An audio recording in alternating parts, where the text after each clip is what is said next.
Sous nos latitudes, nous considérons comme allant de soi que l'eau sorte du robinet, que nous puissions prendre des douches et des bains, et des bains et des douches. Nous nageons dans des piscines et nous lavons nos voitures.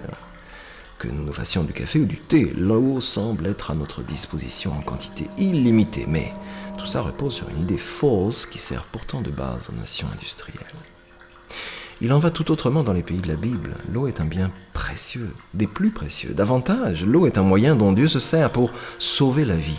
Il tire ces créatures d'une véritable détresse et leur apporte son assistance, notamment en leur procurant l'eau.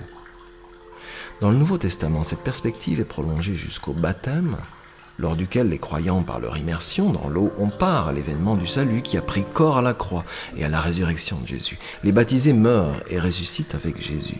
Dans les récits du prophète Élie et dans les psaumes, notamment le psaume du bon berger, sous le dénuement concret du corps, on sent percer la sécheresse spirituelle du désespoir, de la fatigue immense, de l'épuisement.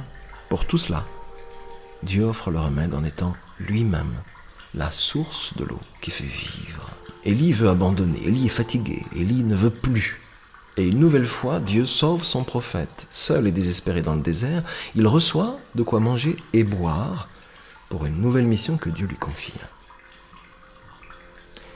Le roi Akab raconta à Jézabel, sa femme, tout ce qu'elle y avait fait et comment il avait mis à mort tous les prophètes de Baal.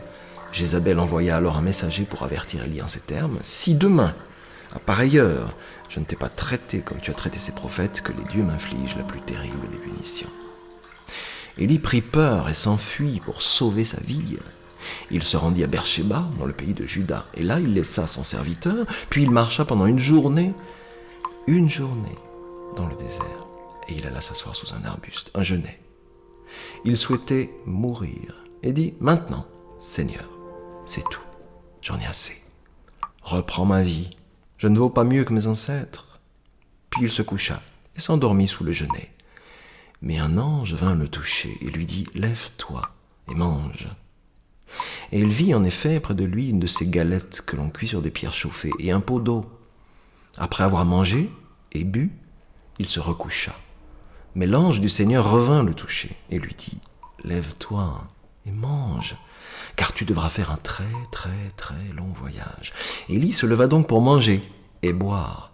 Puis avec les forces trouvées dans ce repas, il marcha 40 jours et 40 nuits jusqu'à l'Horeb, la montagne de Dieu.